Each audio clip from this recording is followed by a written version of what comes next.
Programang ito ay rated SPG, striktong patnubay at gabay ng magulang ang kailangan. Umuwi si Marites para kamustahin si David. Wala siyang pakialam kay Rigor pero anak niya pa rin si David kaya kinamusta niya ito. Pero muli na naman siyang nilaglag ni David. Ayon kay David ay si Ramon umano ang nagpiyansa kay Marites kaya nakalaya ito. Kaya bugbog na naman ang inabot ni Marites kay Rigor. Mabuti na lang ay nandoon si Santino kaya siya ang nakaawat kay Rigor. Habang si Tinding naman ay galit na galit kay Rigor, pinagsasampal niya ito dahil wala daw umanong ibang ginawa si Rigor kundi saktan si Marites.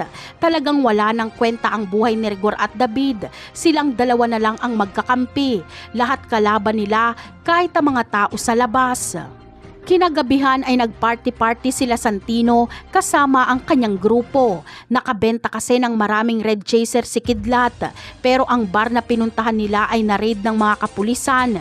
Imbis na sumuko ay nanlaban sila Santino.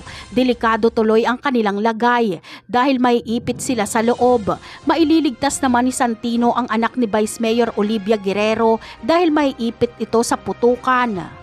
Sa mga parating na episode naman ay tama lang ang sinabi ni Tanggol na kung sino ang kakanti sa kanyang mga kaibigan ay talo-talo na dahil makakalaban naman talaga nila Tanggol itong mga Guerrero. Gusto kasing pabagsakin ng mga Guerrero ang mga Montenegro dahil gusto nilang pagharian ng Maynila. Pero hindi ito hahayaan nila Tanggol kaya gera ang magaganap sa pagitan ng dalawang pamilya. Napakarami pa nating dapat abangan sa mga susunod na episode. Paalam!